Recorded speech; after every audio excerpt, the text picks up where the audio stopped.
Vítejte u recenze iPhone 6s. V podstatě displej je zase o 2 palce vyšší. A iPhone se Já mám pouze velké ruce. Konečně.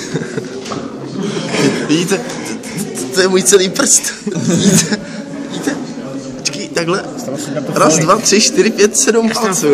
Folii, tam budou lepší barvy. Počkej. Jeden palec, druhý palec, třetí palec, čtvrtý palec, šestý palec, 8. palec, 12. palec, 12. Kurva, to jsem říkal. 14.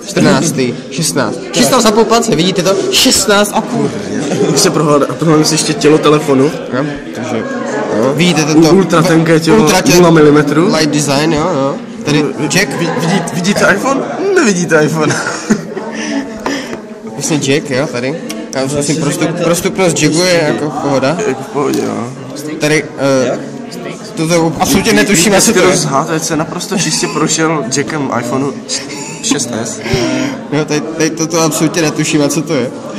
Tady 2 externí repráčky zajišťují Stereo. Speciální stereo. Pokud máte hlavu menší jak 3 cm. Nabíječka speciálně přizpůsobená pro Apple.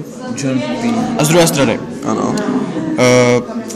Toto je tlačítko na zapínání a vypínání zvuku. Tohle je na posunování nahoru a dolů. Tohle je posunování nahoru a dolů. Každý funguje, jak si chce. Ano. Tady tohle, to je... Počkej, zaostřím kameru. Zaostří kameru, prosím. Ano, no, zaostřím. Počkej, já to najdu. Senzor tečka nad displejem. Pozor, druhá tečka. Zde se nachází přední kamera. Ne, to se nachází tam vedle, vole. Myslíš, že to je... Toto je přední kamera. Já nevím, jedno z těch dvou. Já vím, to je 3D kamera. To je HD 3D. To je full 3D HD kamera. Ano, přesně tak. Zde se nachází přední mikrofon, reproduktor, pardon. To je slot na SIM kartu. Ne, slot na SIM kartu. A aby jsme si dokázali, moment, aby jsme si dokázali, že to je vlastně iPhone 4s, tak zde se nachází... 6s, vole. Pardon, 6s. Já si do toho kecal, ale to je 4, ne 4s. 4s má tuhle čárku i tady. Všechno je tady. Ano, tak to je totiž iPhone 6s, tak... Ano, je to iPhone 6s, takže on má jenom tady 2 dole. Na zále 4s. Není tam 4s. To nemá 4s, ty retard, to je fake 4, vole. Teda 6s samozřejmě. Tak, můžeme se... Zkusíme pozorovací úhly telefonu. Pozorovací úhly telefonu. Natočit na kameru. Tak, zde? Ukáž. Počkej, moment. A to ne, to nejlepší nakonec. Tak, zde to je... Víc pozorovacích úhlů nepotřebujete. Pardon. Větší úhel. Upřímně, vážení diváci. Větší dívali jste se na telefon někdy pod úhlem takovýmhle. Já nevím. Co tady dělá jenom tady ten borec. Tak, zde začneme pozorovací úhel. Ano, výborně. Perfektní. Krásné. Retina display opravdu dokazuje své kvality. Teď to trošku mění barvu a to nevadí. To je perfektní, to je iPhone. Tak to má být. Teď je to černý, sakra. O 30% lepší jak iPhone. Černý, bílý. Zde vidíte o 50% lepší kontrast jak z minulého iPhoneu a o 15% tenčí telefon. A taky o 12% větší reproduktor, který má o 78 větší výkon. Samozřejmě něčeho. I počet barev je o 6 větší. O 6%? Už to může O 6 barev. Tak, a nyní se dostaneme do samotného systému. Zde vidíte, že je celý já nevím, jestli se to snaží zaostřit, nebo to má tak debilní barev. Celý iPhone je v podstatě v češtině, jo? Zprávy, kalendář, fotoaparát, všechno vidíte. News. Kde to je?